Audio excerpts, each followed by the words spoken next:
What's up, everybody? Welcome to the Canes Insight Daily Podcast, powered by Anajar and Levine Accident Attorneys. It is getting to late November. We're right on the other side of November, which means we got recruiting hot and heavy, and finally we have meaningful Canes football at this time of the year. Usually it's all focused on recruiting or coaching changes or all that. Now we're focused on two things at once, which is trying to land a top 10 class, and more importantly, trying to land a top 10 team, one of the top 4 seeds to that college football playoff, which Miami can do by winning its next 3 games. A lot to talk about. We are live, so we got people in the chat. Appreciate everyone. Get your questions in, but there's so much to cover, including a crystal ball projection to the Miami Hurricanes from Ohio State that we've been talking about for quite some time. First, want to talk about some folks where the crystal ball is always on. I don't even know where I was going to. That was the first transition I screwed up, by the way, Pete. Pete, hop in before he helped me here. I've gotten these segues right for a year now almost. And for the first time ever, I screwed up a segue. I hope it's not a sign. I don't know. The ones that we put out, you do well. We have to re-record the intro. You're right. We're live. Maybe maybe that's why we're screwing up. Anyways, talking about some folks who do not screw up as Anajar and Levine Accident Attorneys. If you or someone you care about has been injured in an accident, you could be entitled to significant compensation. Dial 1-800-747-FREE, 1-800-747-3733. Take back control of your life with Anajar and Levine. All right, we're back on track. Hopefully the class, the game against Wake Forest. Oh, yeah, I'm not putting some bad energy out there by screwing up the fundamentals, my assignment, my alignment, which we've seen from this defensive team. But Pete, how you doing? Doing well, man. I like the shirt today. You riled up some Gator fans this weekend on Twitter with that tweet. You know, the Gators are the greatest 5-loss team in the history of college football after this weekend, after beating a 4-loss team. So congratulations to them, and the keep Billy forever train. We started it earlier this year. I was saying they had to keep him, and we'll see what happens recruiting wise if it hurts Miami here down the stretch, but. Like I said, the greatest 5-loss team in the history of college football. Yeah, there was that big tweet. Pete, see if you find my tweet there, because there was a lot of talk about, won't back down, that Gator tradition, how amazing it is. One of the great traditions in college football, which, by the way, I don't even remember hearing about it until recently. It was not really a thing that I grew up hearing about, like the smoke or the 4. I mean, I guess it's something relatively new. I know Tom Petty didn't really care much for Gainesville when he was there because he got out of there the first chance he got. But apparently it's some sort of new tradition people are excited about. But of course, as I noted in my tweet, the best part of that tradition from a Canes fan perspective is singing that song at the top of our lungs, going into the fourth quarter up 38-10 in the Swamp, while those Gator fans were leaving the stadium, that on-campus stadium that they are so proud of. But yeah, great 5-loss team. We'll see what happens here when they play Ole Miss. Pretty sure they're going to get that 6th loss, and then they'll be in a dogfight with Florida State for the title of, I don't know, 2nd, 3rd best in the state. USF took a step back, I guess. So it's a distant second, but enough about the Florida Gators. Miami's focusing on top 10 classes, trying to make the college football playoff, things that the Gators would not know about, nor would the Noles. So let's focus back on what's important here, Pete, which is trying to get this defense on track, coming out the bye, getting ready for Wake Forest. Yeah, we hope there's some changes. I don't know how much, like we've said, how much changes personnel-wise we can see at this point of the season. Obviously, at certain spots, there's important injuries. Damari Brown, we'll see. I still don't know if it's this week. Hopefully, that Syracuse game, final game of the regular season, is when we see him back before, again, hopefully the ACC championship. But, yeah, I mean, look, a week to kind of readjust here, and they did have a bye week. They came out of that bye week against Louisville, still gave up 45 points in that one. So we didn't see much improvement defensively there, but the team did come ready to play that week, and I would hope it's a similar effect this week. Yeah, I think big picture. Look, alignment, knowing where you're at pre-snap, just communication issues. These are things that are not physical. They're not talent-based. These are things you hope to see tightened up. Obviously, Wake Forest is going to be lesser competition than what you'll be facing if you keep advancing and winning, but you got to get those things cleaned up. That's going to at least give you a chance for success.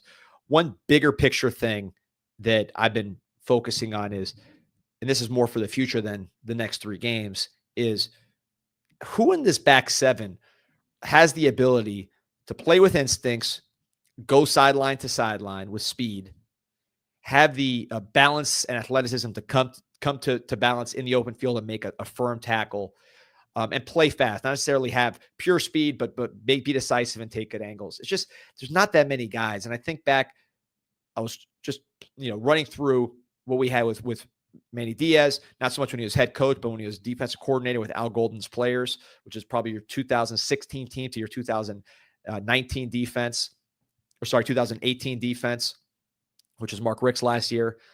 You really had a lot of guys that could play fast, could tackle in the open field, could play with toughness, had instincts, and you don't have enough of those guys right now in the back seven. And we're about to get to a recruit here who just got crystal ball to Miami, but I think this is an area where Miami really needs to improve. Yeah, without a doubt. And the statistic that you kind of prepped before the show was pretty interesting if you want to get into it. Let's save that one because I want to focus now on the linebacker position. Shaq Quarterman, everybody always talked about his speed, but he was a guy that played fast, played sideline to sideline, certainly at the college level, and could make tackles in the open field. If he was in the open field, he was going to bring you down with balance, with force. So just, Mike Pickney, another one, Romeo Finley, not necessarily pro guys, but guys that could do it. And then, of course, Jaquan Johnson and Redwine, two really, really good tacklers back there. So I think that's just something we're missing. We need more guys that can run and tackle. And we're going to highlight two of them in this show, but starting first with a player that was just projected to the University of Miami from Steve Wiltfong on 3 recruiting analysts with his crystal ball, and that is TJ Alford from Vero Beach. You're talking about a guy 6'2", 210, 103rd ranked overall player on the composite nationally, number 9 linebacker in Florida. Number 9 linebacker in the country, number 15 player in Florida.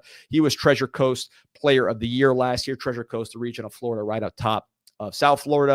114 tackles, 12 tackles for loss, 6 pass breakups, 4 sacks, 3 quarterback hurries, and an INT. His Vero Beach team played pretty well that year, and they were a good team. Here you see some highlights, Pete. I mean, we talk about sideline to sideline missing a little bit on this roster. I don't think speed is going to be a problem if you get a guy like TJ Alford. Yeah, and look, lives in the backfield, can play in coverage, can play. We see it right there, the way he tracks the football there. He uses a blitzer, so he does a little bit of everything. But I mean, look at this. Look at him playing in space right here, and then going and making the play. Very impressive. We like to just say, we like to get these guys who are 6'2", 6'3", and 230 pounds. But at the end of the day, and look, he will be. Yeah, I mean, he will be for sure. But he's a guy he's a true linebacker, I would say. He's not a guy that you're converting from a safety spot and projecting and saying, hey, he's a guy who's going to play in the box and put some weight on and be that sort of player. He's playing linebacker at a high level already at the high school level, which I think is a very underrated aspect of the position and something that it's underappreciated, like I said. Yeah, you're right. Productive for 4 years, really, in high school. He's been a guy who's played since his freshman year. There you see him diagnosing, making a firm tackle, forcing a fumble. The reason why this guy's 103rd ranked player nationally is because he has a lot of attributes. The size is there. He's got room to grow, but he's already a big kid. He has the speed, which you're seeing all over this tape. He's been productive for 4 years. Linebackers, you like to see them click early. Shaq was like that up in Oakleaf. Guys that just play early because they're so instinctive, and he's been able to do that. And he can play in all 3 phases. There you see him getting off blocks and showing the speed. So 2 aspects of linebacker that are very important, not always together, which is the ability to get off blocks and the ability to go sideline to sideline. Just a super talented player. He's committed to Ohio State. Steve Wiltfong projected the flip. I've been talking about this guy for feels like more than a month now. There's 6 Battleground players that I've identified. These are the guys that are going to make or break the class. You want to get at least 3 of them. Anything more, and you're really, really cooking.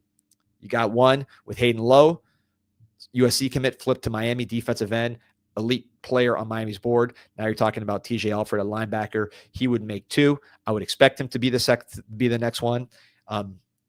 If he becomes the next commit, now you're talking about a defensive end and linebacker. Your defense is struggling, but 2 of the front 7 players on that crucial must-have list of 6, or just a must-have, really want to have list of 6 players. He'd be the second one and a very important piece of that puzzle for a back 7 that if you watch the games, which all you do, we can all agree that back 7 is not doing a great job of limiting explosive plays, running sideline to sideline and tackling on the perimeter and doing some of the things that teams have been taking advantage of us with.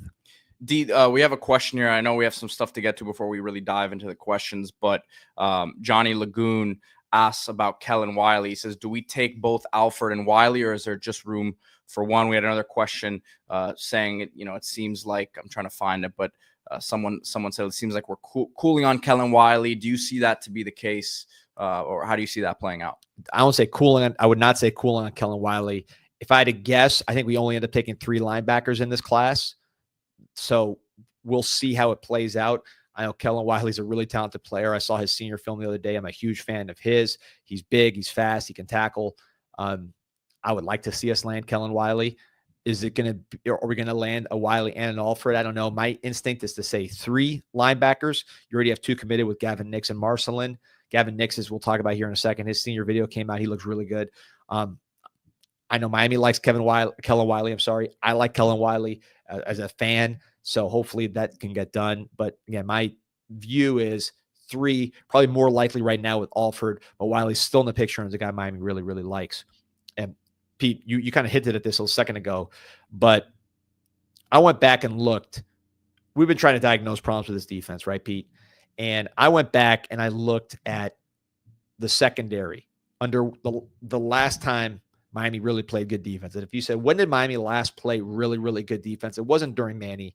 Those defenses were pretty disappointing across the board. There was a talent drop off significantly when he started recruiting players and Rick started recruiting players. Their players just did not pan out for the most part. But when you had Al Golden's recruiting, which was better than he had a lot of problems himself, but his recruiting was better than Manny and Rick. But if you look at the Al Golden players with Manny calling the shots, 16 to 18, those 3 seasons, Miami ranked in the top 10 defensively in numerous categories. Their secondary, their pass efficiency defense was routinely in the top 10. So you wonder, how do we get back to that?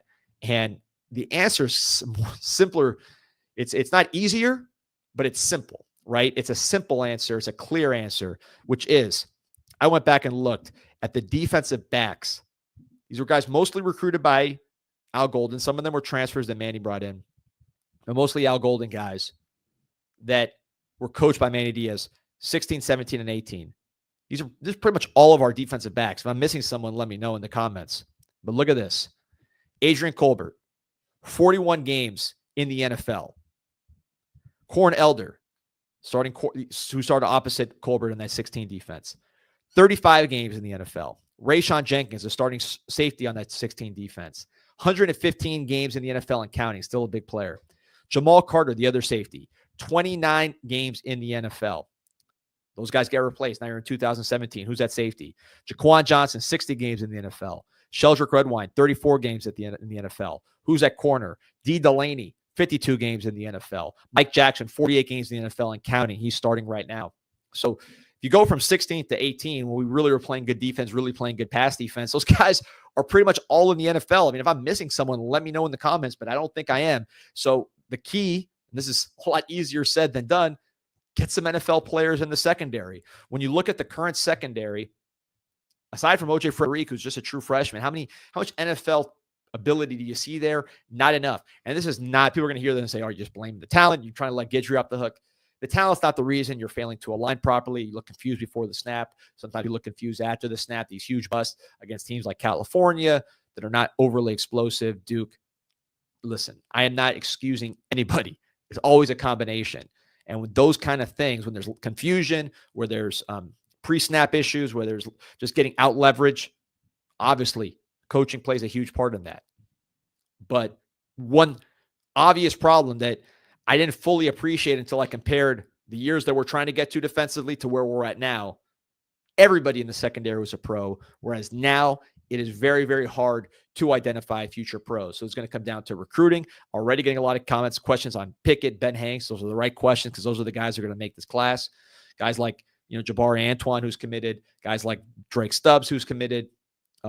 Last year's guys, Zaquan Patterson, can he take a step forward? Can Dylan Day kind of develop into a red wine type of player? I do see some parallels there. Of course, Frederick, you're going to need, and the transfer portal, which we'll talk about for a long time here, as the thing opens up in a couple of weeks.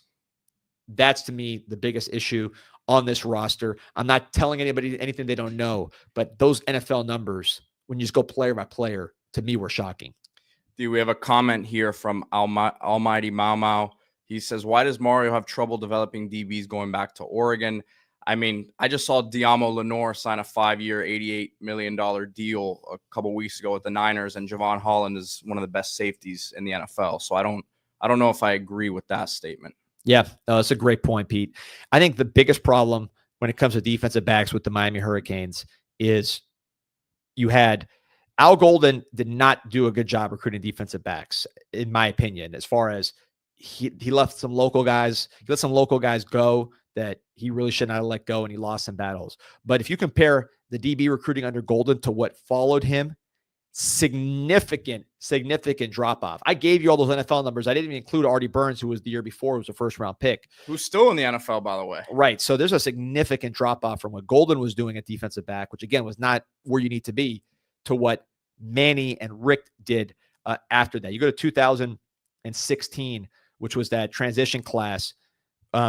This was the first class, which, by the way, so just to show you how it started off on the wrong foot, 2016 was a transition class between Golden and Richt. You had James Pierre, who ended up making the NFL as a commitment, who was dropped. And you had James Wiggins, who ended up getting drafted from Cincinnati. Yeah, safety. Local player from South Dade who was committed and was dropped. So right off the bat in this transition class, you dropped 2 NFL players. Not a good way to start. And then you look at some of these defensive backs in this class. Malik Young looked like a good player, had the unfortunate issue with his neck. Cedric White didn't make it. Romeo Finley, good player here who helped, but not a secondary player necessarily. And then Jeff James didn't make it. That's 2016. You go to 2017. Again, I'm just focusing on the defensive backs. And we promise you we're going to talk current recruiting as well, because this all plays into it. But you go into 2017, you're talking about Amari Carter, limited player, productive but limited. Trajan Bandy, pretty good player. You wish you would have gotten more out of him. He should have stayed in the nickel and stayed 4 years, but that didn't happen. Javonte Dean, junior college player, limited, did not make the NFL. Derek Smith didn't make it. And then that's it. You're not, it's just not throwing enough numbers at the problem, and you're not hitting on the guys you need to hit with. 2018 was the year that you really thought you were going to crush the defensive back class, because this was a ton of guys locally. This is the year of Pat Surtain. This is the year of Tyson Campbell. This is the year of Asante Samuel. There's a lot of guys. I went back and looked at the 2018 class from the cornerbacks. There's like 18 DBs that made the league. I mean, it's insane, or at least that played college, many of whom made the league. But if you look at the guys we got, Gervin Hall didn't work out. Gilbert Frierson didn't work out. DJ Ivey, the most criticized of all. I just watched him yesterday on Monday Night Football. So the guy Sunday Night Football. The guy that got the most criticism, and look, admittedly had a lot of inconsistencies on the field. He's the only one that actually made it to the NFL. Al Blades didn't really work out. Got some production out of him, but not what you were hoping to get. Nigel Bethel didn't work out. So that's 2018. Going to 2019, I'm not going to go through the whole thing, but you're seeing the trends here of the issues that we have. 2019 was a transition class. You got Dakari Couch, who ended up being a pretty good player. Keontra Smith ended up being a linebacker, didn't really make it there. And then, I mean, no one else. We have another comment here from Sal O'Kane saying the cornerback for the Patriots, Christian Gonzalez, is another Mario guy who was at Colorado to start. I think he transferred after Mario left. Did he? Yeah. That's what I thought initially, but definitely Diamo Lenore and Javon Holland are big Mario guys. Yeah, and look, one big problem is the guys that are good leave. Like, so I'm looking at the 2021 class where you got Cam Kitchens, great player. I saw him yesterday winning the game with an interception. He was only 3 years. James Williams didn't, he's really a linebacker, never really played there. All these other guys flopped. Malik Curtis didn't do anything.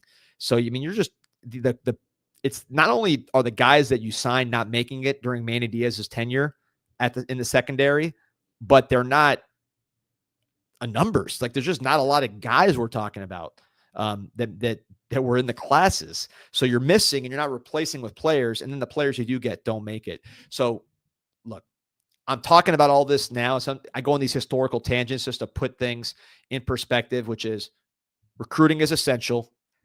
OJ Fredericks, that's where you want to go. You need more of those guys. Ben Hanks, DJ Pickett. I talked about my list of 6, right? Let's go over it again for those of you who are joining the show now.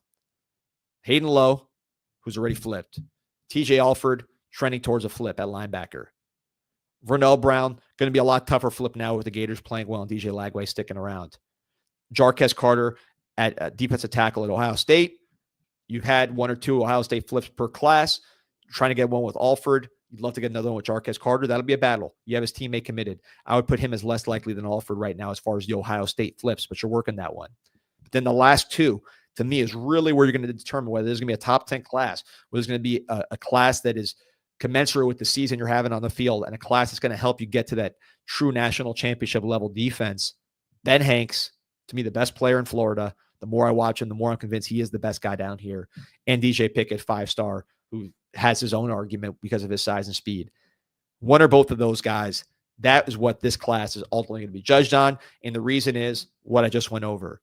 The drop-off in defensive back recruiting, getting NFL guys, has directly contributed to this poor defense. And by the way, it sounds like I'm letting Mario off the hook. Look at Mario's first 2 classes with with Coach Adai at defensive backs coach. I mean, look, I think Adai is probably more to blame, but it was under Mario's watch. So he takes the blame just like he gets credit with other issues. We had not recruited well defensive back in Mario's first 2 classes.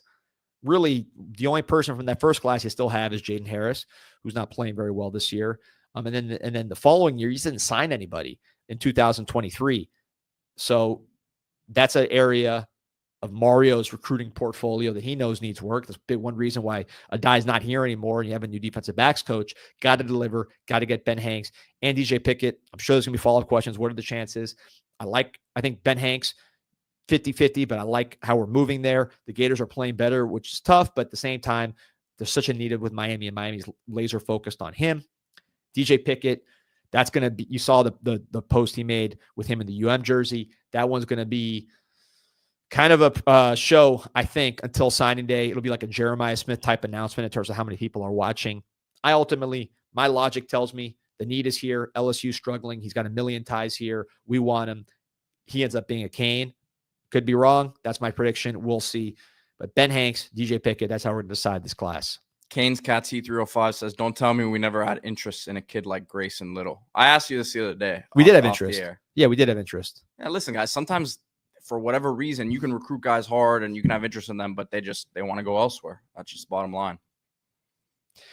Drago, appreciate you. Like and subscribe to this show. Those of you, look, we got a lot of daily fans here on the show. We appreciate all you guys who support and are on here all the time. Those of you new, welcome. Like and subscribe, please. We are going to go every day up to signing day, through the portal, obviously through the season, and then to spring. We don't stop. And those of you who listen know a lot of these things that you're seeing happening, the crystal balls flips and all these sort of things. You heard about all of these names first with us, and we try to keep you up to date with everything on the team and in the portal and in recruiting. We're giving you the most direct info. You guys know, follow me and follow kind of my connections. I mean, this is the most direct info. We're not out here making things up. But anyways, Stephen Aveo, appreciate you. Wants to know, what's the team vibe right now? I heard it's good.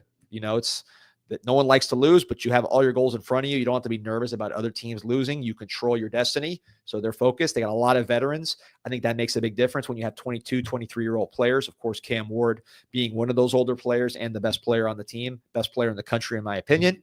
So top down, I think the team vibe is good. You just got to play better on defense. Offense has to clean up things too. I feel confident they will based on track record, but defense just has to play better. They know it. They know what they need to do. And it's going to start with being more sound in the pre-snap, less confusion, sound in your alignments, and giving yourself a chance before even anything else comes into play, because there's going to be physical deficiencies. We talked about it. We just went over the NFL talent, but control what you can control and be the best version of this defense that we could see, and then recruit like crazy to get this defense at a higher level for next year in the future. Are you concerned about the reemergence of gas station pictures? Who was it? I've seen a lot of comments about gas station pictures coming back. I saw social media was talking about it. Who was in the gas station? I think Jaden Harris was in the car. Someone said, I don't know whose picture it was exactly. We're going to need some help there, but yeah, I don't know. We've had some couple comments about it. I got a text about it this morning. So it's making the rounds. That's for sure. Oh, well, look, I think we have leadership I think we have guys that are smart, that know what needs to be done on the defense. It's just a matter of getting it done and getting on the same page. So as we keep it moving here, let me grab some questions to get to here. Let's see here. 818 Cali Gain says we need to start recruiting Texas quarterbacks. Our quarterback now is a Texas quarterback, so I mean that's obviously it's a portal guy, but yeah, I mean Texas does have the best quarterbacks. There's no doubt about that. I mean, just look at the NFL, look at college. Jalen Milroe. I mean, of course, Cam Ward right at the top of the list, but Jalen Milroe is a Texas guy. My guy Garrett Nussmeier, who had a tough game this past weekend, is a Texas guy. So there's a lot of guys from Texas getting it done. Shedeur Sanders, of course. So, yeah, Texas has the best quarterbacks. I like to see us do both, recruit Texas, but also don't let these South Florida guys leave. You know, CJ Bailey, I know he's getting a lot of talk because of the portal. We did a whole episode on the portal for those who missed it. But I really watched a lot of his games this weekend. And, man, guys like that should not be leaving. They don't have to be the only quarterback in your class, but get him in early and then recruit another quarterback or get a portal guy. Don't let these guys leave and then develop into the Jordan Travises, the Michael Pratts, the Geno Smiths, the Tyler Huntleys, guys in the NFL, guys that are winning a lot of games at the college level. You got to keep those guys local. Doesn't mean you don't recruit maybe bigger ticket items, but those South Florida guys are usually pretty easy to get if you offer them early and bring them in. Recruit others, but keep those guys local. I think that's something we got to do as well. KB asks, why haven't we created a role for Ed Reed? I mean, Ed Reed is a multimillionaire. He's got a lot of business interests. I think his son's playing football, and he had a role here. I with all respect to the legend, he had a role, and I'm not sure what sort of impact he had. Yeah, when you got former players, these guys are millionaires. I mean, it's very rare you get a Jason Taylor who, from all accounts, is totally locked into what he's doing. To work for a Mario staff, you have to be fully committed and devoted to this lifestyle. Yeah, I mean, Mario is a tip of the spear, and he doesn't do anything besides football. He doesn't have any hobbies. He jokes about how little time he spends with his family, so he obviously is open about that. And when you're leaders like that, it's hard to be like living the good life under him. So Jason Taylor's really an anomaly, and it's a credit to him that he's so invested in being a coach. Same things that made him a great player. Ed Reed's got a lot of things going on. I think he's got cigars, right? He's got like different kind of companies, and his son's playing. His son's not playing on the team like with Jason Taylor. So I don't see that situation becoming something. And look, he had his moment. He's probably the best safety of all time. He doesn't need this, and I don't think we need him. It's different skill sets and different priorities. We got the answer on the gas station picture. It was Jaden Harris, Miles Muyung, and Inez Cooper. D. We'll see how that goes. Jaden Harris obviously had a very tough season. I expected him to be much more consistent, just because he was consistent in practice. Smart guy, prepared well. Angles have been an issue for him. Just, I think, overall instincts at safety, a position he hasn't played a ton of in games. That's a position where really, slight mistakes, slight failure to diagnose becomes huge plays. So he's had a spotlight, and look, he hasn't performed that well. I'm hopeful that he can improve as he goes on. He still has another year of eligibility. He's still the starting safety right now. He had moments. He was the ACC defensive back of the week, I want to say, after the Florida game where he got an interception, made a lot of tackles. So hopefully we see his best football in these next 3 games, and he has a great offseason and comes back stronger. But obviously you need to get more competition in that room and increase the overall talent level. Andrew Baggett asks, if players enter the portal, will they play this year out when we are in the playoffs? I don't think they will. I think if you're going to enter the portal, you're going to enter the portal and make your decision and move on. Yep. I agree. Oh, I remember, what's his name? The quarterback that's at Washington right now. What's his name, Pete? From Will Rogers. From Mississippi State, yeah. He was at Washington's games during the playoffs this year. As a recruit. As a portal recruit. As a portal recruit. But I think he might have already been committed. I want to say he was on the sidelines. I might be wrong on that, but he was definitely at those games. He might have already been enrolled, actually, because it was January. So I think he might have already been enrolled in the school as the next quarterback while that team was playing.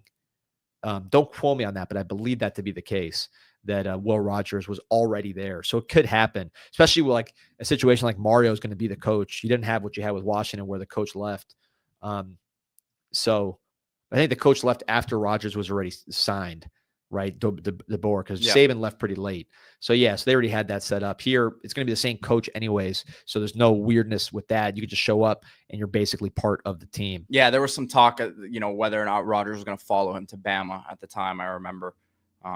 So yeah, definitely that was the timetable. Salo Kane asks, do you see us going after 1 and 2 wide receivers in the portal next season, or stay with the guys we have and bring in? I say yes to that. I mean, this is a position I've kind of been looking at for a while, D, saying I'm a little bit concerned about it next year because you're losing so much production in Restrepo and Jacoby George and Sam Brown, who had his ups and downs early in the season, but I think has really become a lot more consistent. And I think people are seeing the flashes of like why his upside is what it is and how good he really could be.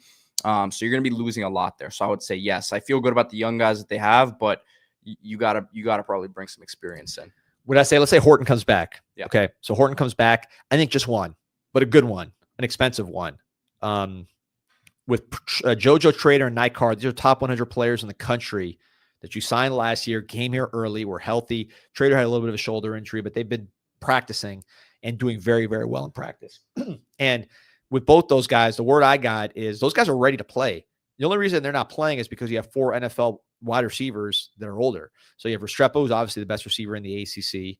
You have Jacoby George, who's playing well, had a good game against Georgia Tech. He will be an NFL player. Sam Brown, been inconsistent, but he's made catches and he's going to be an NFL player, 22, 23-year-old guy. And then you talk about Horton, who is a junior, will probably come back, but he looks like an NFL guy as your second best receiver. So not a lot of room to push up when you have so many guys with NFL aspirations playing and producing. You could say Sam Brown's been inconsistent. Jacoby's been inconsistent. This is the best offense in the country. So hard to crack that top 4 if you're a Nykar or a JoJo Trader, but it's not a statement on those guys. From what I'm told reliably, they want to play those guys. Those guys are playing really, really well, and they're playing well with Cam Ward.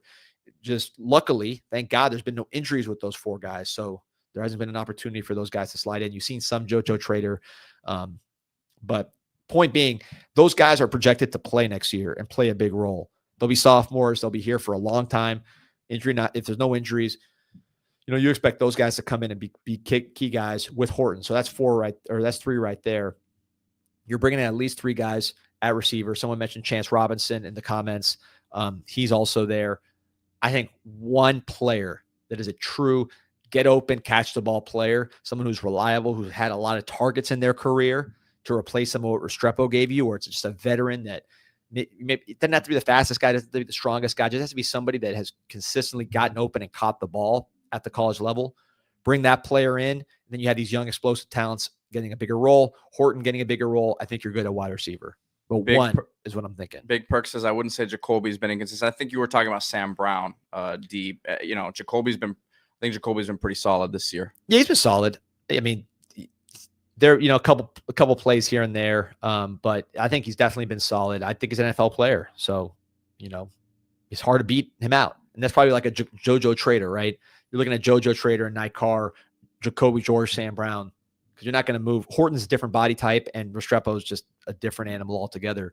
So those are the 2 guys they're kind of fighting with, and those guys have been healthy. They're NFL talents, and they've made plays. Michael Quinones says, I get the feeling portal wide receivers won't come into the fold until a portal QB commits. If you guys haven't checked out our episode that we did Friday, we're starting to do some speculation, so to speak, on potential options in the portal if Miami decides to go that route. But remember, guys, Miami started bringing in quarterbacks in the second week of December last year for visits in terms of Will Howard, Cam Ward. So I expect them to move early. Obviously, the courting process of Cam Ward lasted a little longer than the staff would have hoped, but the timetable is pretty quick on that. And it's not like this is a Miami exclusive problem. Let's remember that. I mean, a lot of these top schools that are going to be going after quarterbacks, going after receivers in the portal, are also going to be going after quarterbacks too. So this is not an issue that's only a Hurricanes issue. And the good thing is you're not squeezing out a quarterback, right, as far as your starter. So it's not like awkward. It's like, okay, well,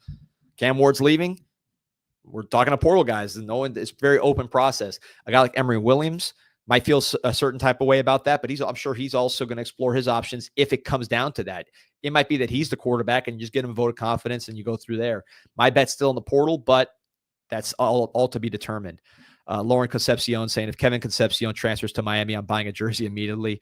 There's probably a few Concepcions here in Miami. Obviously, the wide receiver from NC State.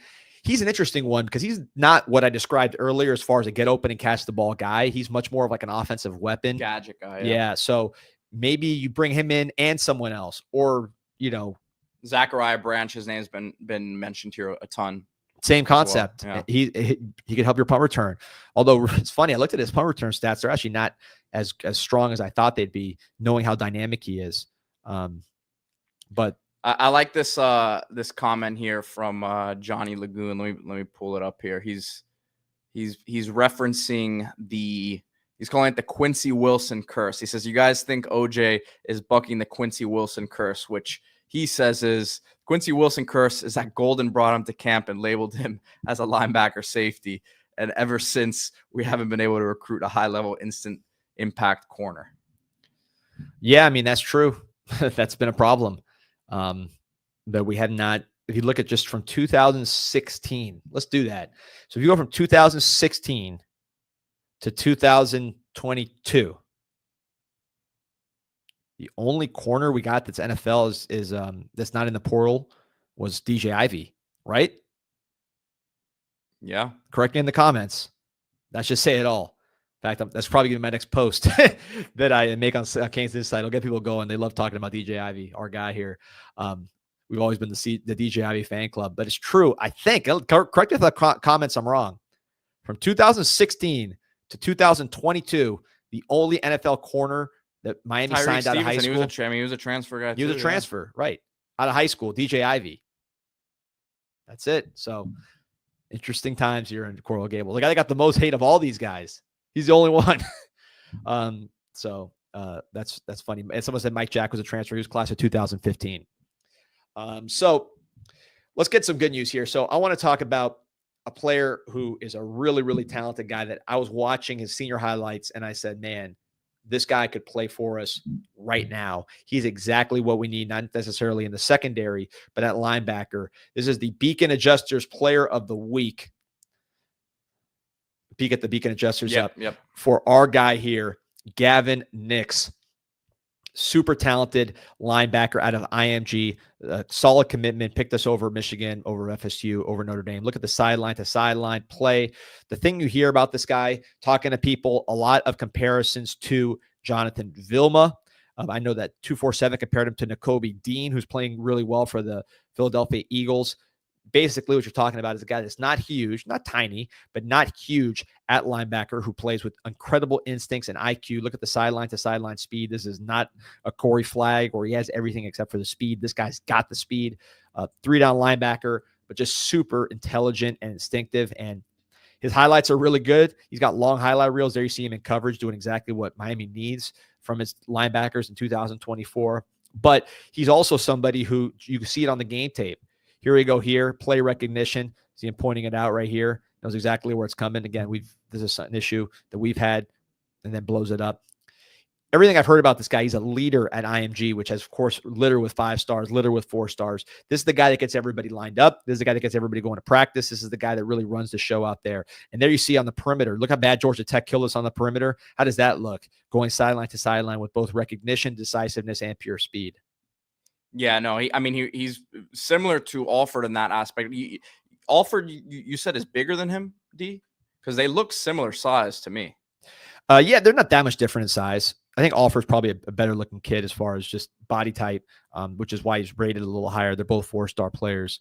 But I think Nix is probably about 220, 5'11", if I had to guess, but legitimately. Yeah, I mean, look, I think a guy like this is, like you said, he'd probably play this year for Miami. Look at him blowing up the wide receiver screen there. I mean, it's just decisive IQ, instincts. When I talk to people internally, and people get mad when I make comparisons, a lot of Jonathan Vilma comparisons. He talked to Jonathan Vilma on his visit, and I remember watching Jonathan Vilma in Coral Gables. We could pull up his film because it's on Kane's Insight's old YouTube channel.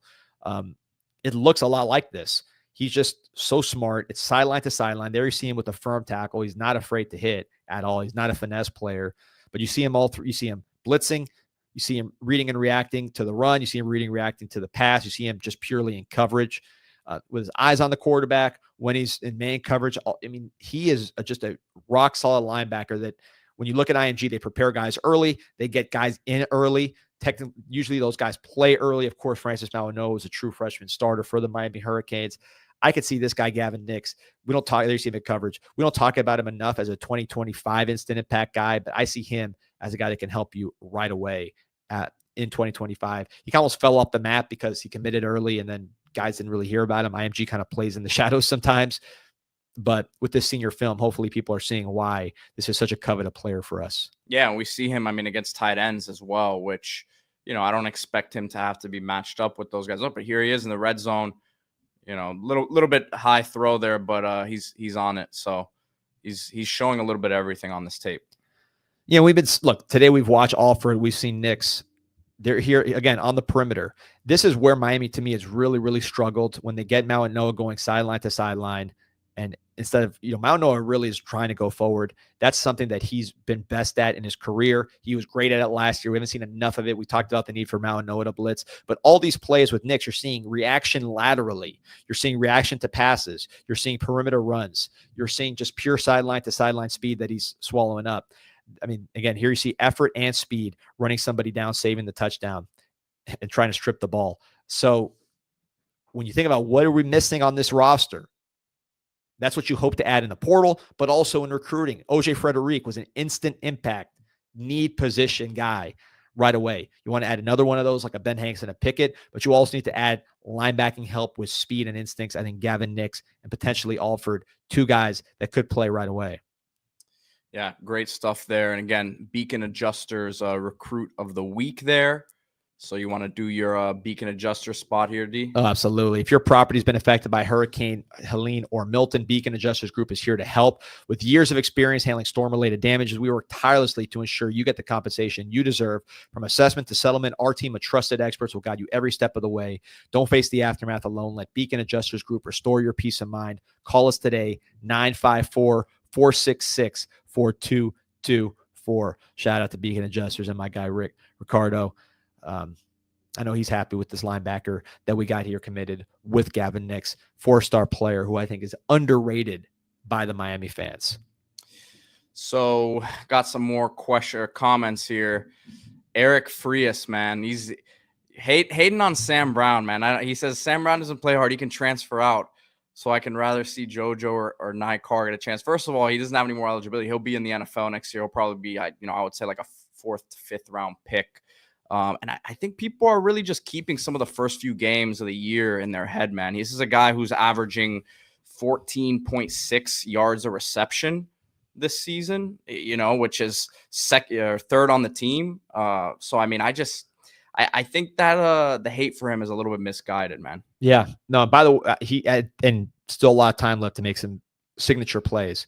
I would love to see him finish some of those touchdowns. It seems like he slows up when he gets to the end zone. I don't know what it is. Some guys tend to speed up there. Pete, one thing I want to say, I was talking about my DJ Ivy. I think he's the only corner from 16 to 22 that we signed, but we did sign Cam Kitchens at safety, who was drafted and, of course, is in the NFL. We saw him yesterday making the game-winning interception for the Los Angeles Rams. So if I'm correct, Ivy the only corner in that period, and then Kitchens, I think the only safety during that period as well. Correct me in the comments if I'm wrong, but that's what jumps out to me here. Question from Kane's Cat Heat 305. What are you expecting out of Jalen Wilkerson when he enrolls? Have you watched his film? I haven't actually watched him play a full game. They played an international game earlier this year. I want to say it was in England, one of these NFL Europe type crossover games. They played like some academy from England that had the best players there, which was a pretty decent team. It wasn't exceptional, but it was like your average Florida lower mid team. Watching Wilkerson, this is the commitment from Orlando Edgewater. I believe it was in Lake Nona. I had that name right. He was at a private school before, transfers as a senior to Orlando Edgewater. 6'6", 330 plus, seems like. Former basketball player, had some basketball highlights where you see him as a big man with some finesse. Moves to the offensive line, has played a smaller level up to this point, committed to Miami, then played a senior year for Orlando Edgewater, one of the biggest programs in Central Florida. My takeaway from him is I like the take. He's not an instant impact guy. He's not a Malinois by any means, or even a Nez Cooper. I think he's someone who's going to need some work on his pass blocking, which is interesting because he's a basketball player. Usually you think they're going to be more advanced from a pass blocking standpoint, but I think both him and Campbell, the other basketball player from Orlando that converted to offensive line, committed to Miami, I think both of those guys are really more run blockers at this stage than pass blockers. It'll take some time. They have the athletic movement from basketball, which will help. They have the height. They need to get coached up there. Their teams don't throw it a ton. They don't just drop back and throw like Miami does. So that's maybe why they need more of an adjustment, but certainly run blocking with Wilkerson. He looks big. He looks powerful. He moves guys, physically looks the part. I can see why Andrew Ivins has been moving him up the 247 rankings. That's his area up there in Orlando. I wouldn't disagree with that. I think he's a good player, good prospect, I should say. The pass blocking is going to make or break him from being a guy that doesn't make it to being a starter that plays well for you. I feel good about his size. I feel good about his ability to move guys in the running game. And he's not a fat guy. He doesn't need to lose a ton of weight. We're getting comments here saying Sam Brown's a junior. He's a 5th-year junior, guys. So he would have to apply for a 6th year. And from what I understand, I don't think that's in the works. I see him heading to the next level. Yep. Costeño Kane, hit that like button. Yep. Like and subscribe. We appreciate everybody joining us. We're going to be going. We got 1,000 people plus. We're on every day, all the way through signing day. And then beyond, we don't stop. It's daily all year, every single weekday. Plus we do reaction shows. Pete's been doing basketball reaction shows. We'll do baseball reaction shows. If you're a Canes fan, like and subscribe to this show. Ask about us in the comments. Ask about us anywhere. They'll tell you that you're going to get direct insider info. Just look up some of my connections to the program and how I'm able to give you guys, hopefully, people will confirm, I think they will, the names before anybody else. Wait, real quick, but before we get to this one, I want to, we'll get to Ian in a second, but there was a question from Pikes Peak asking about Jaquan Johnson and Redwine. Weren't they guys that made the pros? Yes, we went over a lot of those guys in the beginning, but they were golden guys. 2015 was the last golden class. That's where you got Sheldrick Redwine. That's where you got Jaquan Johnson. That's where you got Mike Jackson.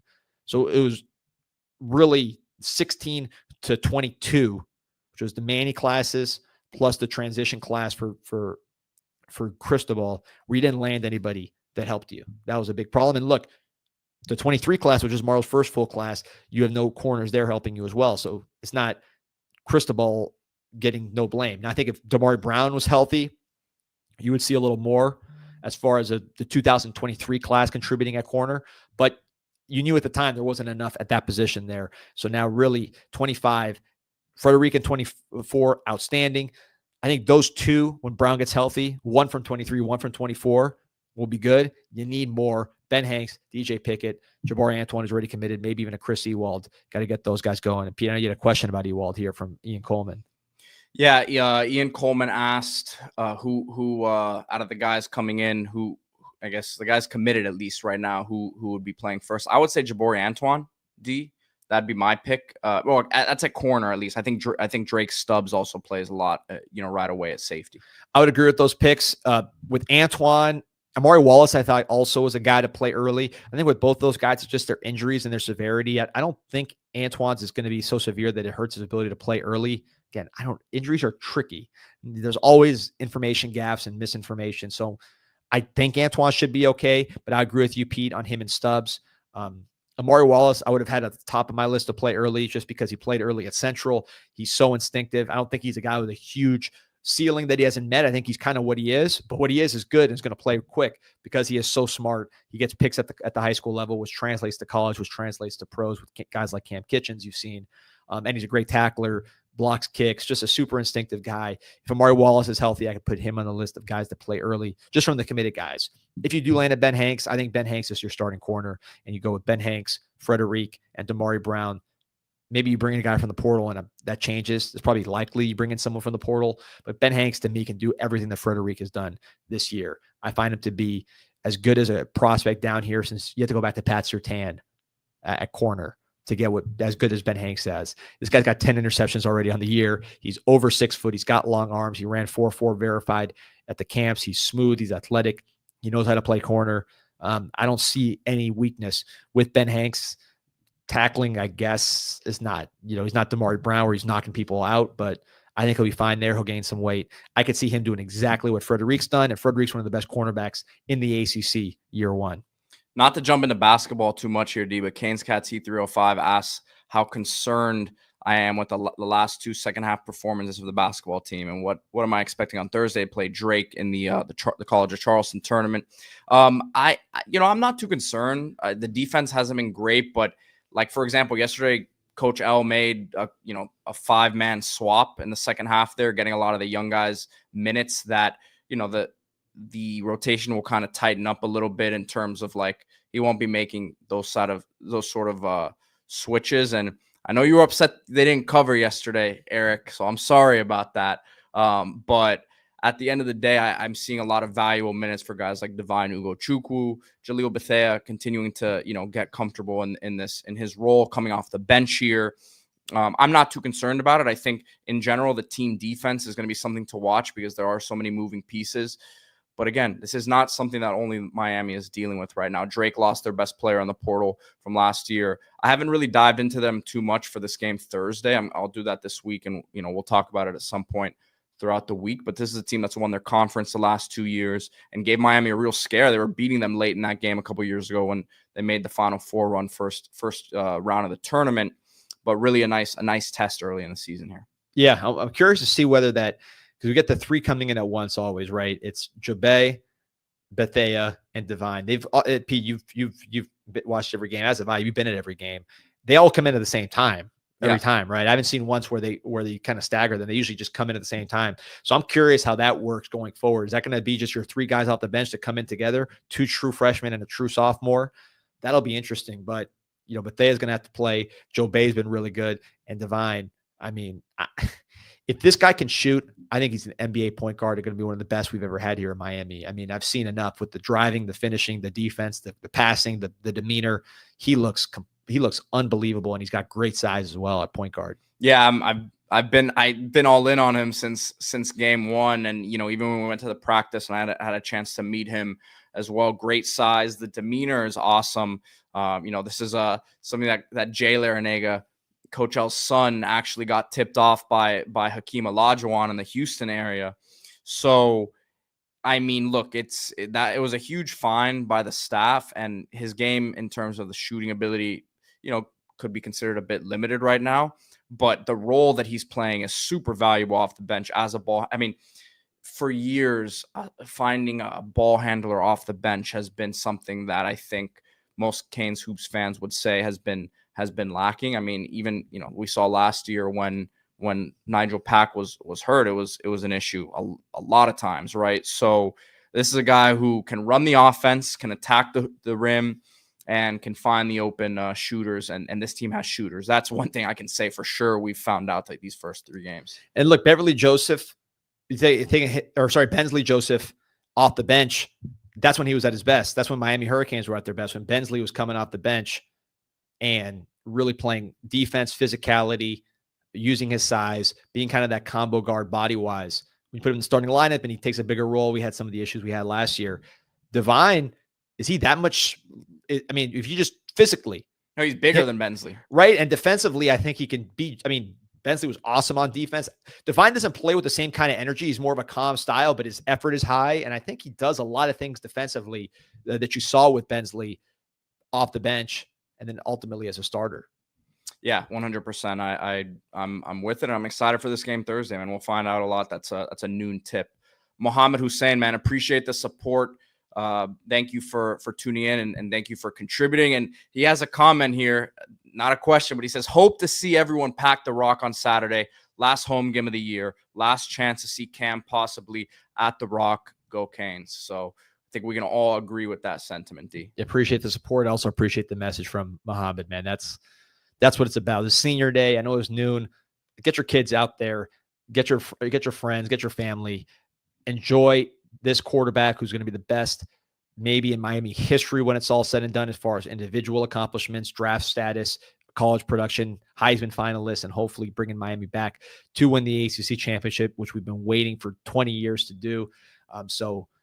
Celebrate him, and I'm sure it's going to be a fun game. This is one of the most fun teams to watch, period. Even last game, which was a brutal game to watch, it still came down to the end, and you had some highlights. It wasn't even like, it wasn't the worst game I ever seen in my life. So you think of Miami losses that we've had over the years.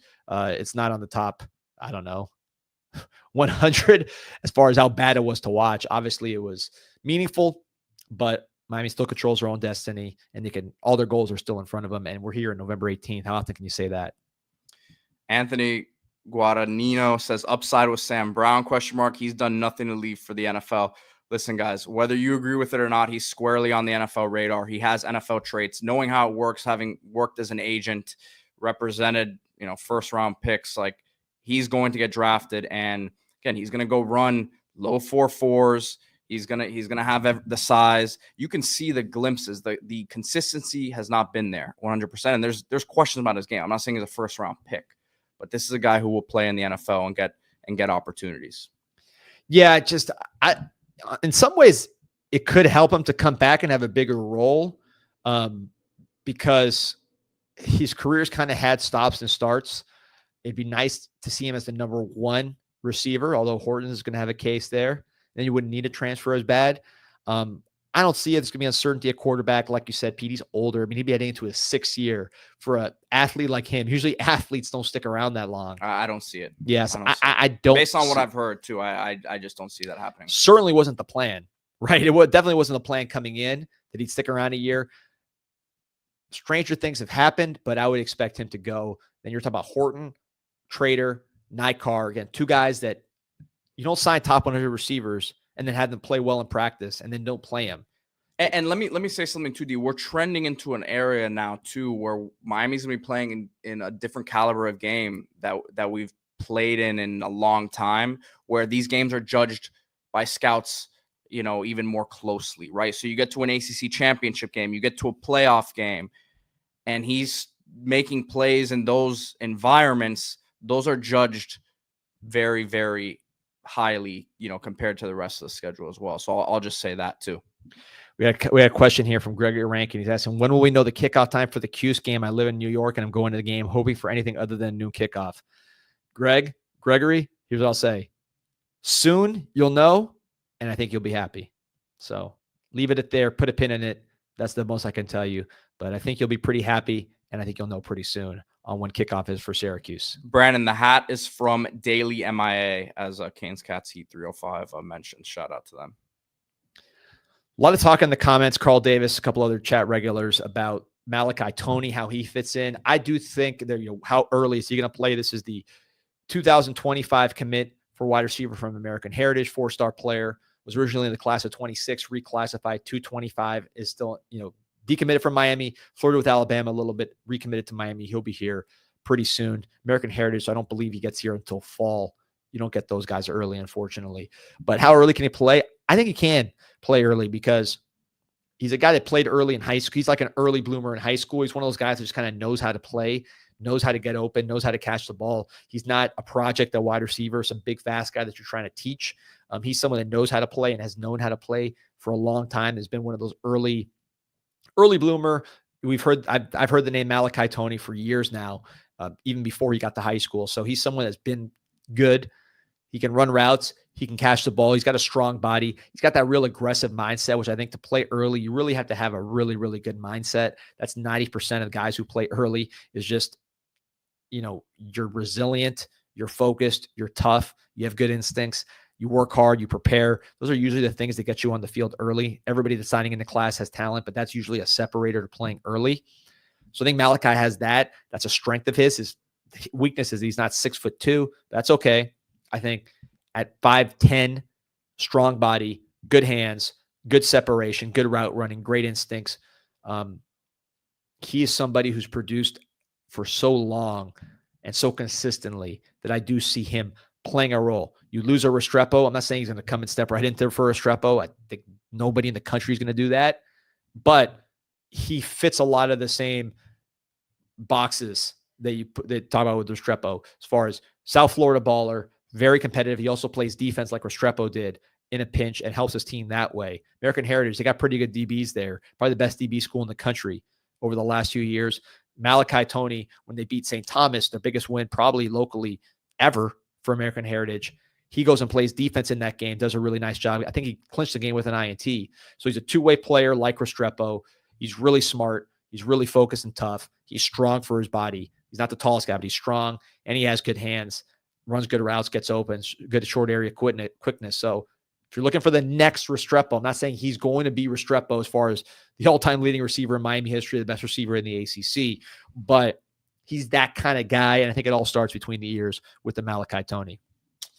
No, we're jumping around topics here, D, but Carl Davis asks, here, let me pull it up again. Sorry. He says, how are we different from Florida State if we keep saying, oh, well, we'll just get another QB in the portal? Every QB ain't Cam, man. I mean, look, Florida State's 1-9 right now. When Miami had their struggles at quarterback last year, they did not. Even when, when TVD was struggling and even when Emory Williams was playing, Miami never looked like a 1-9 team. I think the foundation in terms of the offensive line is just at a much higher level than what you have at Florida State.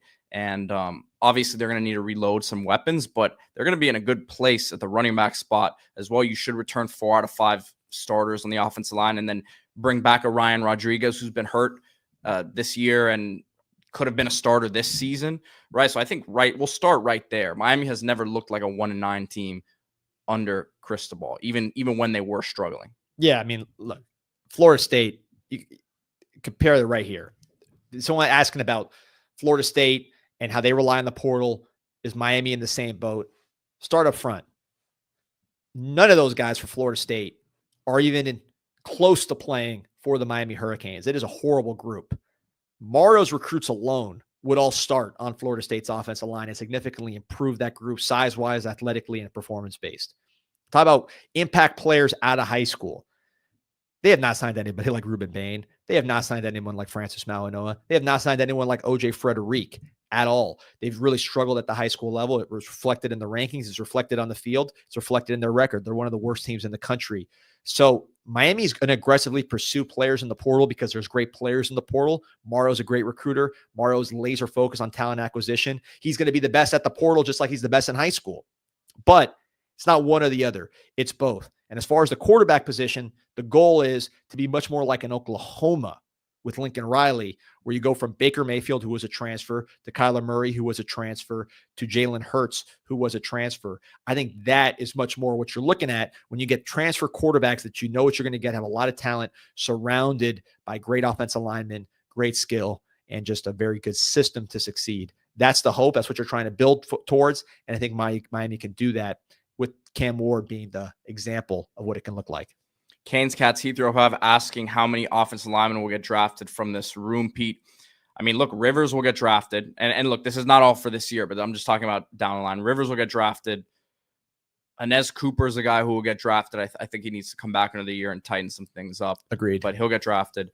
Zach Carpenter probably gets drafted late, which I think he's helped his case this year. Oh, and Matt Lee played last year. I saw that. Yeah, he was coming in as an extra lineman last night for the Bengals. Malinois will get drafted. That's 4. That's first rounder. Yeah. I mean, Matt McCoy. McCoy will get drafted when his time comes. So, I mean, that's 5 guys right there. Matt McCoy, first of all, is very big. I think people are going to surprise. No, think of Matt McCoy as a big lineman, but when you see him in person, this guy's big. I mean, he's big. He's not that much smaller than Malinois. And then you watch some of McCoy's pulls. This is an extremely athletic player, a former tight end. I think when you get a full year of McCoy, maybe as a left tackle, maybe as a right tackle, maybe just still at guard, I think the appreciation for him will grow. And by the way, Pete, we didn't even mention Markel Bell, who...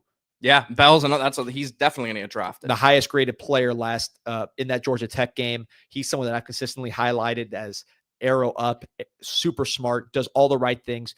A full summer with Markel Bell, a full spring with Markel Bell, just a whole nother offseason now that he's played so much. If he stays healthy, Miami coaches, I've heard one say potential first rounder.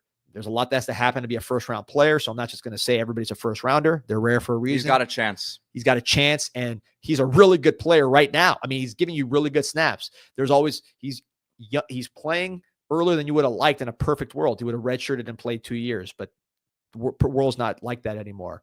But he's had bad plays. He's had good plays. But when you watch the good plays, they're spectacular, and there's been a lot more good than bad every single week. So add him to the list of a potential NFL guy. And I'm not giving up on guys like Tommy Kinsler, Frankie Tinellau. I'm not giving up on Sampson. I mean, Carl Davis is going in on Sampson right now. I'm not giving up on him either. He says, looking at our recruiting classes, we haven't been developing. Francis would have been a star wherever he went. He says, I'm looking at Pancake, but I'm going to have to disagree strongly with that, man. Jalen Rivers has been developed. in a big way. He was already a really solid player, but he's been developed. Inez Cooper has been developed big time. Markel Bell, you're going to tell me he hasn't already developed in a big way in a half-plus season here that he's played.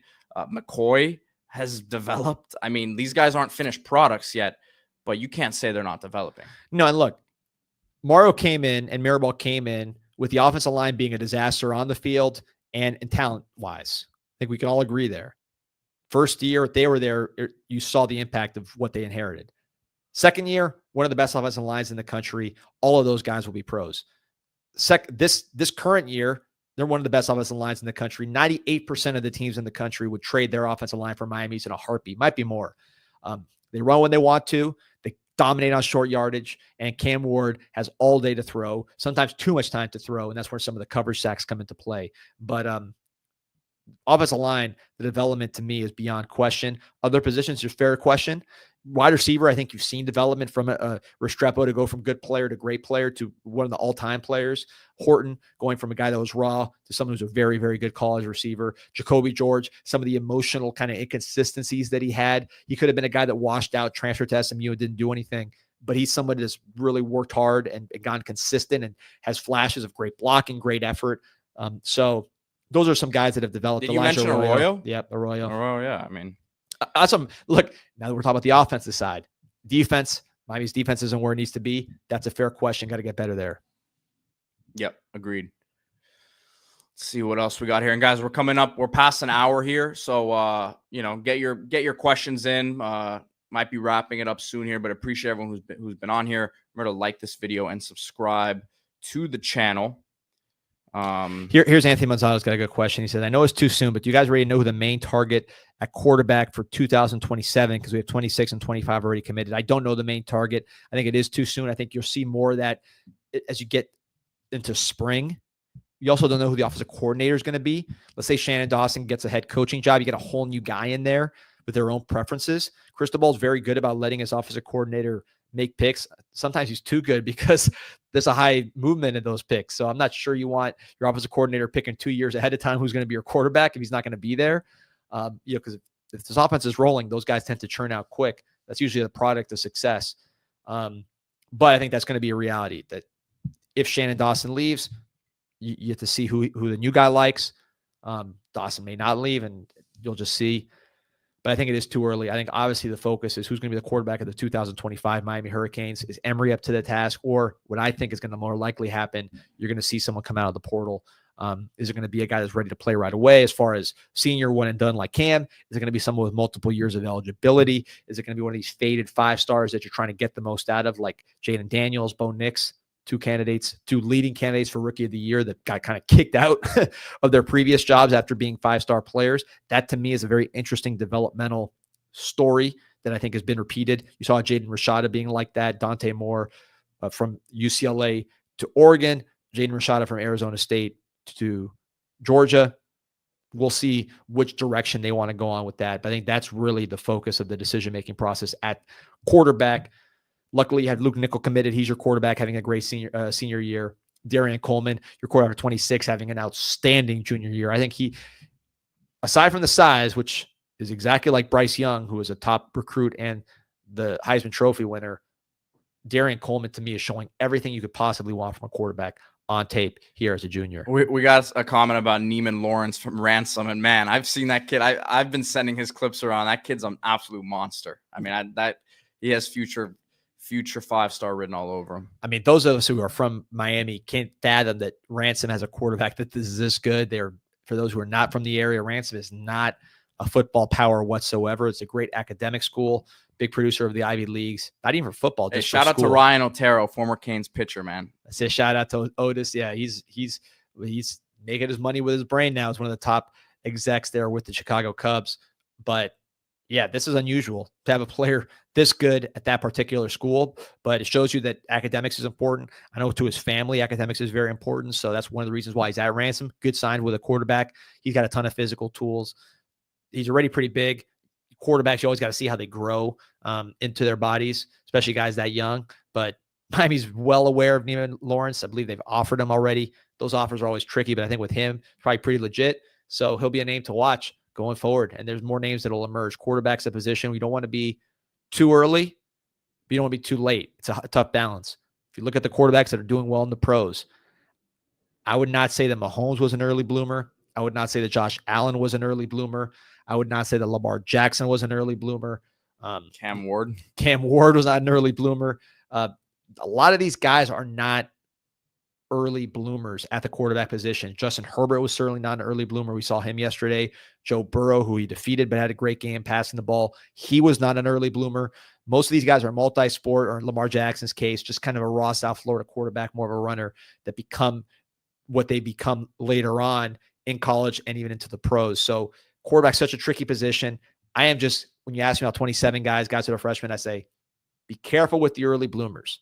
Not to say that Neiman Lawrence is not going to be a stud. Everything I've heard is the guy is going to be a stud, and you love the academic background and everything else.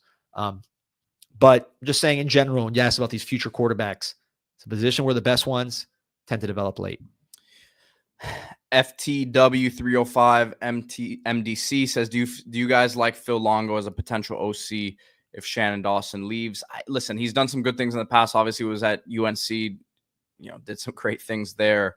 Hurt Miami pretty badly in the past, but I just don't see Mario going after a guy that just got fired from his job when you're going to come off this season as having, the best or top 5 offense in the country when it's all said and done. I think he's going to swing for the fences there, and I just don't see him hiring a guy who just got fired. Yeah, if you're an offensive coordinator and you have the ability to walk into a great offensive line situation, a great running game situation, young, talented receivers, the ability to continue to recruit talented receivers, and then portal money to spend on a quarterback, this to me is going to be a hot job. Obviously, the number one offense in the country right now, number one quarterback in the country. So I agree with you, Pete. We're in a position of strength. I think we're going to get a guy that's like Dawson coming out of another top 10 offense who wants to have his own show. Question here from Anthony Manzana again. Manzano. Is this the Anthony Manzano I went to school with? But let me know in the comments. But he's saying, I'd like to get Mendoza from University of California. If you did go to school with him, that means I guess he's a Columbus guy, right? So he'd be pumping his own guy here. He was a Belen guy. Oh, he was. All right. Well, a scholar. So Mendoza, another Belen guy that ended up going to Columbus, not because of academics. He just, he wanted better players around him. I mean, I don't know. I don't know that we can make that statement. Go ahead. But anyways, I wanted to be more well-rounded. We'll say that. And then Kane 4 Live asking about CJ Bailey, the quarterback for NC State, 2 local quarterbacks that are playing in the ACC right now. I watch a lot of these guys this weekend because bye week, I wanted to really get up to speed on the portal quarterbacks. I'd seen them play, but I wanted to watch multiple games. I think I watched like 5 games from Bailey, watched maybe 4 from Mendoza. You're comparing everybody to Emory, right? That's going to be your standard because that's what you have right now, especially with these guys that have multiple years of eligibility. The upside of getting one of these 2 players is, number one, they're young. Bailey's 18. I believe Mendoza's 19. Actually, he might be a little older, Mendoza, but he's a sophomore. Eligibility-wise, he'd have 2 more years. Bailey would have 3 more years of eligibility. Bailey, I think, is young for his grade, so he's just a young guy with a lot of upside. So you're taking someone with multiple years that you have ACC film on, really a lot of ACC film on in the case of Mendoza and Bailey at this point. So that's the benefit. Multiple years, almost a prospect in a way. You're projecting development, but you can compare them to your conference on film.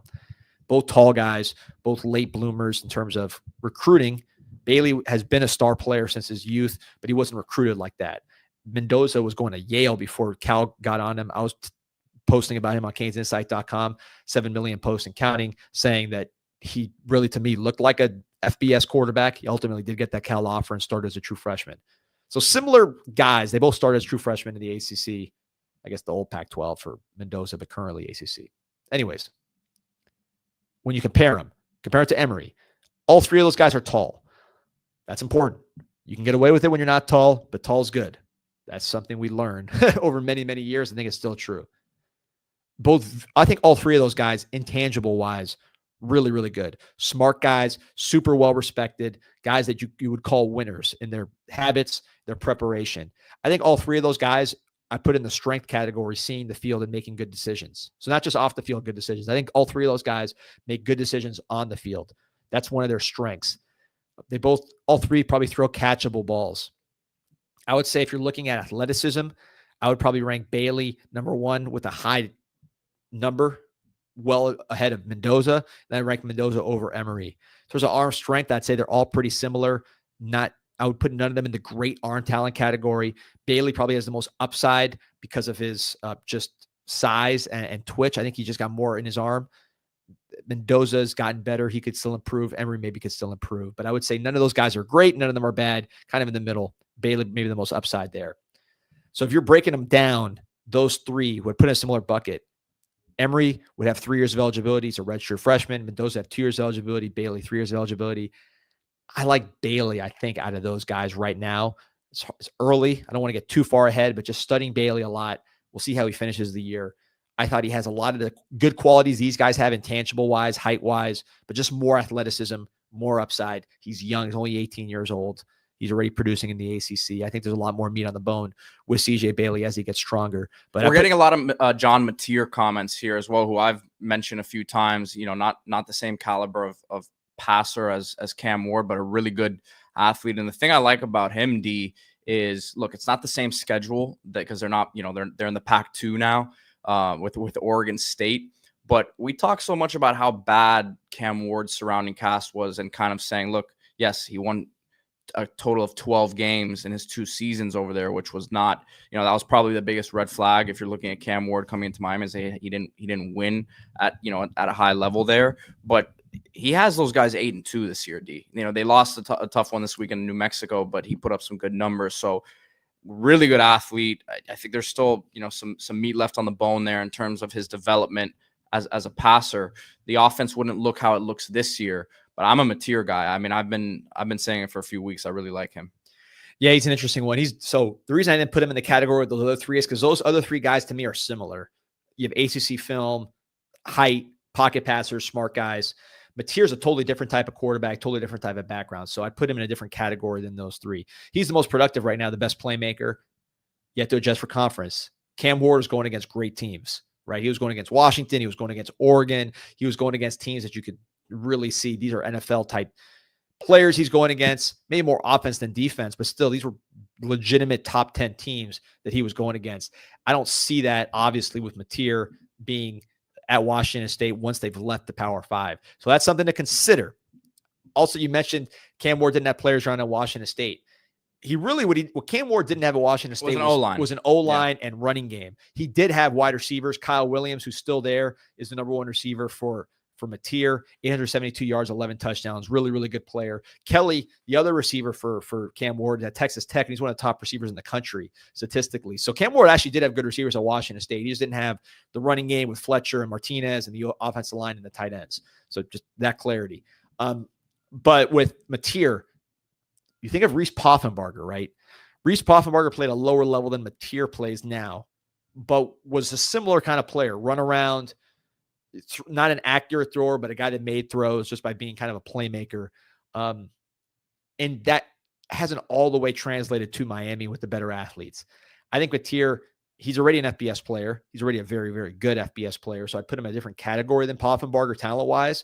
But you would have a little bit similar questions, which is how's this going to look against the ACC? If you're playing off schedule, you're playing this kind of freelance style. How does that match with receivers? I think he's a different level athlete than he's better. I think he's bigger too. I think that's the biggest difference. Yeah, I think he's bigger too. I mean, I think he's better player. Let's see what the size is on Mateer, because I think Poffenbarger's 6'1", but he looks shorter.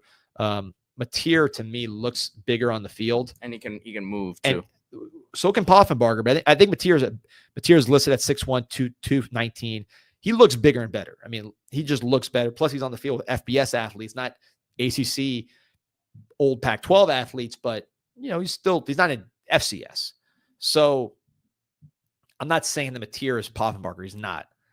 I'm just saying that style of play and the fact that you're projecting to the ACC makes it not as clean as others, but the upside's there because this guy's already if you look at who's a better player right now, who makes more plays for their team than the 3 guys I mentioned in Mateer is making the most plays for his team. I mean, he's very, very productive and they're winning a lot. So I like it. I like the appeal. I could see how it fits. The question I would have if I'm the offensive coordinator is, can this guy sit in the pocket and deliver accurate balls? He's got kind of a weird motion, but the ball gets there to receivers who want to recruit out the portal preferably a top end receiver out the portal, guys we want to recruit out of high school, and the guys we got on the team right now. That'd be the question with Mateer. But someone mentioned Mateer's talent blows pop out the water. Make sure Mateer is better than Poff. From what I could see, talent-wise, the fact he's producing in the FBS just as a prospect, he is. I'm just saying, it's one thing to be a off-schedule playmaker when you're Cam Ward, and he does it against everybody, including top 10 teams in the nation, as opposed to being an off-script kind of playmaker at a lower level. Cam was that when he was an incarnate Word, and it translated. So I'm not saying can't, but just I'm watching the physical talent with that eye. If I'm comparing him to Cam Ward, can he throw like Cam Ward? Anthony Manzano has been asking us a few times here about Connor Wegman, if he's a guy that you would consider. I don't love the fact that, and someone's saying Aaron Nolan, I want guys. I think Nolan could be like a Dante Moore type if you wanted to bring him in like that, where he sits a year. But I mean, I don't know. I'm not as high on Aaron Nolan, to be personally. I didn't love him I thought he was pretty good out of high school, but it's not like he physically blew you away. Dante Moore is a big athletic guy. He looks the part. Aaron Nolan, to me, I don't see that physical upside with him. And then he went to Ohio State, and he's kind of the bottom of the depth chart. So I wouldn't be pushing people out of the way to get an Aaron Nolan, personally. Connor Wegman, I could see more. I'd maybe rather get some guy with more upside, as far as upside's the wrong word, better momentum, right, in their career, because you're trying to replace Cam Ward. You should be in a position of strength. But we talked about Bo Nix, Jaden Daniels. Those were guys that were going down, and then you lifted them up, and they became some of the best quarterbacks in the world. So I could see it with a Wegman. He wouldn't be at the top of my list, but it's worth a consideration. Jackson Arnold's another one you can put in that same category. Top 10 player in the country. Oklahoma's got a lot of problems that have caused him to struggle, more so than Texas A&M, which truthfully should be a good situation for Wegman. That's a kind of a red flag that he's not making it there. But with a Jackson Arnold not playing well, but the situation is not good, how much is him? How much is the situation? That's the kind of thing that you're looking at in this offseason. Anthony Manzano, man, you're a different Manzano. I see you commenting here. Not the guy I was thinking of. I'm sorry. We have an interesting question here, getting off the topic of quarterback for a second, D, from Jake D. Jamal. What can Miami do to keep Chris Johnson from turning into Brashard Smith? How can we keep all these backs from transferring? A.J. Allen in particular, with Lyle, Fletcher, Pringle, hard to see it. Yeah, you kind of stack talent and play. You got to stack talent. You got to play the best players. You don't want to bury the best players. Obviously, I don't think most coaches want to play the best players. Things like pass protection come into play when you have Cam Ward, a quarterback who's trying to win a Heisman Trophy and a national championship. Not in that order. So I think the coaches just got to play the best players and bring in as many players as possible, and transfers are going to happen. Chris Johnson, I think with him, most running backs are not developmental. They're what they are. You bring them in, they play early, and then they leave. They know how to run.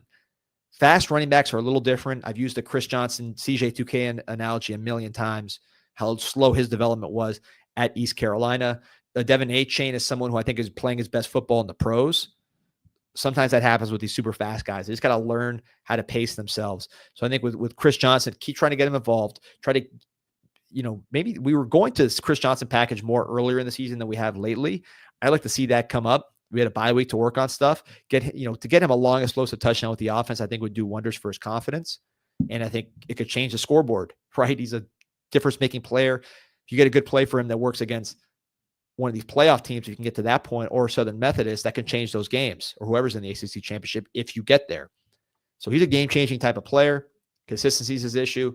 I don't think you just hand him the ball and expect him to run. At this point, pass protection is going to be an issue. But get a couple packages in, see what you can do with him. Kick returning, I thought he was struggling, but I looked at the stats. He's like 25th in the nation. He's not bad. And I think he still has a chance to break one when it's blocked right. Sometimes it's frustrating because he runs right into blockers, but he's just one of those guys. It's like a young deer, he's still learning. A young gazelle is still trying to coordinate and get his speed right. Well, and Charles King says, better question, what does CJ have to do to become Brashard? They're completely different body types, man. I mean, I think Brashard was always a guy who had the ability to break tackles, was pretty stoutly built, strong, tough. And look, CJ, we know what his speed is, but I do think he's got to continue to put some good weight on. I don't think that the running styles are completely different as well. But you got to give Brett Lashley credit for the way he's utilized them, without a doubt. Yeah, great fit for him. And, James Cannon is a comment. Most of our running backs that actually play are good blockers. I agree. I don't think that, and I had a heated conversation in the chat with my man, David Lake, one of the best in the business. Always check out his pod, Through the Smoke. And we were kind of going back on Brashard Smith. And, my view, maybe I'm wrong, maybe I'm being a homer, but there's something to having 230-pound backs running when you're trying to win real games and be a real team that threatens to win a college football playoff. You got to start, obviously, winning these next two games and winning the ACC. No guarantee at all. But I think guys like this play better at this time of year. The 230-pound backs, the Martinez and Fletcher. Plus, if you're blocking for Cam Ward, who is your Heisman candidate, your best player in the country, your number one overall candidate, your first-round pick candidate, the heartbeat of your team, the heartbeat of your whole program, do you want a blitzing linebacker to be facing Mark Fletcher? Or do you want a blitzing linebacker to be facing Brashard Smith? I'd probably rather have Fletcher and certainly Martinez. So I think Martinez, of those guys, is definitely the best back. Fletcher, Brashard Smith is more flavors. But with the way our team's constructed, I'd rather have a Fletcher because of Cam Ward. But look, Brashard Smith's doing great. He's right where he needs to be. He's going to get drafted. He's found his niche. He's extremely explosive. And if we play SMU, he's going to be a problem we have to deal with. So I think it worked out great for everybody. Jay Pitt says our running back room is not stacked. Alabama, Ohio State, and other are stacked with almost 9 to 10 backs that can start at other places. I don't know if that's, Ohio State has a couple of studs, but I don't know if those schools have 9 to 10 guys who can start at other places. Ohio State is the best backfield, I would say, in the country, right, with those two. Judkins, who's a transfer, and Henderson. And maybe Penn State would be the other one. But once you get past that, I think we're right there with all these teams. I think we have better running backs than, for example, Georgia, which has always had good backs. I think Miami's backs are better than those. Alabama, they're pretty good. I don't think they're unreal. Jalen Milroe's by far the best runner in that team. You have Miller, you have Haynes. Is there a big difference between Miller and Haynes and Martinez and Fletcher? I don't see it in the stats. Now they're playing in the SEC. But they also have a running threat at quarterback that makes their life a lot easier. I don't think if you put Miller and Haynes on this Miami team, we're better. I'd say Martinez is probably a better runner than all those guys, at least right now. Yeah, I'm gonna look at the numbers here real quick from the last couple seasons here. Look, Miami's gonna probably surpass what they did running wise this year compared to the last couple years. They've already surpassed 2022's production through, with multiple games still left in the season. So, because Jay Pitt says our running backs ran better under Coach Brown and the last running back coach that went to Ole Miss. The running with authority, hitting the hole with speed. I don't agree. Again, comments, let me know if I'm off base. When was the last time that you would line up as the Miami Hurricanes and say, we are getting short yardage? This is not even a question. Line up, put Laughlin a fullback, put a blocking tight end, and let's just run. Cam Ward's going to point right where it's going to go, and we're going to score. I don't remember that happening. You have to go back 2 decades. That's how we are now. The fourth downs that we didn't get against Georgia Tech were really passes. You probably could have gotten those if you ran, or at least you would have had a shot getting it all year. So I think that is someone saying that's the offensive line. Yeah, the offensive line helps. It also helps when you have a 230-pounder who hits it hard at running back. And Martinez is going to be an NFL back. Fletcher, we'll see. I think he'll find his way to the NFL just because he does so many things well and he's so big. So, I think to me, the running back room is, and some people are comparing the last year, the running back room is night and day better than it was before. And he says Kevin Riley, the kid we recruited last year, and the other kids from Florida who was number one back, both have not started. Look, Miami has Jordan Lyles sitting on the bench right now. We've seen some glimpses of what he could be, and he is not seeing the field very much either right now. That doesn't mean he can't play. The guys in front of him are pretty good. So, and I'm seeing that there's debate in the comments. Let me just end this right here. Our running backs this year, Fletcher and Martinez, are way better than Parrish and Chaney. It's not even close. I don't even know why this is even happening in the chat, but let's just break it down. And I was the biggest Henry Parrish fan out of high school. and in college. I think he's doing a great job for Ole Miss, who's a great team. They might be the best team in the country. But here's Henry Parrish against SEC competition. He was unreal against the bad teams on their schedule. Then you get into the ACC. Kentucky, 62 yards, 4.8 per. South Carolina, 81 yards, 3.9 per. LSU, 42 yards, 3.0 per. Oklahoma, 44 yards, 2.9 per. And then here at Arkansas, 22 yards, 2.2 yards per carry. So Parrish, because of his size, he's a great back, but with his size, when you put him against big competition, he's not going to stack up. Chaney, I mean, it's insulting to even compare Chaney to the backs we have this year. I mean, he's not even the same planet. Looking at the stats at Louisville, 177 yards, 3 touchdowns, 3.8 yards a carry. He's not in the same planet as these guys. Maybe in terms of his weight, but in terms of his quality of running, he wouldn't even be in the top 6 guys on this team right now. Just because, I mean, maybe he'd be ahead of Wheatley Humphrey, but he would not be playing on this team. So I don't see it with Don Chaney. And then Parrish, solid player, but the size, when you play big boy football, he doesn't have it. All right. Well, I guess we'll wrap things up here, D, unless we have any other questions you want to get to here. We've been on here for about an hour and a half, have 1,300 live viewers, man. So again, appreciate everyone's support. Like this video, subscribe to the channel. We'll be coming at you all week. It's getting, things are heating up now on the recruiting trail as we've been talking about. Hopefully get some more flips here down the stretch, D. Wait, hold on. One last thing I want to talk about. So we're going long just because it's November, man. We got to go. We're on the championship stretch, so we can't give you guys a 30-minute live. We're going as long as we can. We'll get lunch later. But one thing I want to talk about, CanesInsight.com. This is the place for conversation. 7 million posts and counting. It's the busiest Canes community on the planet by far. Nothing is even close. Sign up for the forums for free. Get your name, get your avatar, start talking, or just start reading. You don't have to post. You could just lurk and enjoy the conversation. But I want to focus on a different post every day. This is brought to you by Miami Hurricane Team Store, who we'll talk about in a second. But the post of the day I'm focusing on here is by my man Canes Are Able. He's got the Donna Shalala with the swag hat avatar. Glaring issue on defense. So, and this post got 101 responses at last time I checked, thousands of views. And what he's saying is one of the big issues on defense, and we talked about this a little earlier in the show, is we're not getting enough out of our upperclassmen on the defensive end. On the offensive end, Jalen Rivers, Restrepo, Jacoby George, Isaiah Horton, Arroyo. Those are some signees that are really giving you something on offense. Ines Cooper, Matt McCoy, you're getting guys to produce that there were older players, third or fourth year players or fifth year players that you signed on offense. You're not getting that on defense. Really, you have transfer portal guys that are doing it. Your best players, Ruben Bain, sophomore, OJ Frederic, true freshman. So I think that is an issue on defense. We just aren't getting enough there. And that's, that goes to Manny's recruiting, but also goes to Mario's recruiting. Transition classes are tough, so you can't grade them too hard, but you wish you were getting truly great play from Wesley Basaint. Jaden Harris not having the year you hoped.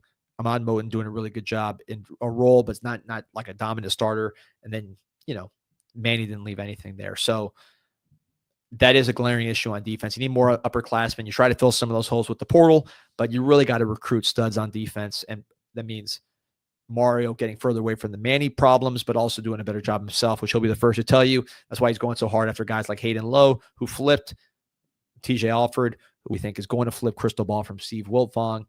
And then on defense, Ben Hanks, DJ Pickett must have guys that Miami's going to pursue with everything they got down this home stretch. Yep. And shout out to the Miami Hurricane Team Store. Use promo code INSIGHT20. You could use that in person at the store right next to the University of Miami, next to the Thesis Hotel across the street, South Dixie Highway, or MiamiHTS.com if you're not local. Go to the team store. This is all official gear. This all supports Miami Athletics. This is the official store. Harry Rothwell, the OG of Miami Athletics, is running the store. You all know who that is. Insight20, 20% off when you use our code on your first item. So no reason to not stock up. You see the hoodies. It's getting cold out there. Get yourself some hoodies. Or if you're here in Miami, you can get that nice polo shirt, which you see me wearing on the Storm Sessions podcast and on this one sometimes. Just ton of stuff. The Cam Ward jerseys, youth size, adult size, you name it. Miami Hurricane Team Stores got it. Promo code INSIGHT20. All right, and good comparison here. Good stats here from 818 Cali Kane. He says Ohio State's backfield has 13 between their two guys has 1385 and 14 touchdowns, and Miami with Fletcher Martinez has 1120 and 14. So not too far off that pace. And by the way, you're throwing it way better than with Ward Yeah. than you're throwing it with Will Howard, and more often. We run it. We're one of the most pass happy teams in the country, not because we can't run, because we can run obviously, and we do run with short yardage and we want to control the game, but our run pass is skewed to Cam Ward because he's the best player in the country. So, that helps. Appreciate you, Muhammad. Appreciate you, Jay Pitt. Enjoy the chat. Everybody, you guys make these so much more fun. So like and subscribe so we can get that community even bigger. Appreciate everybody's support. This doesn't stop. We're going to go live more often in these weeks to come because there's just too much going on, man, especially with recruiting. We got to go live. We can't just give you a 30-minute recorded show. We're going to go live as much as time allows and really interact with you guys and give you everything we're getting. So appreciate you. Go Canes. Go Canes.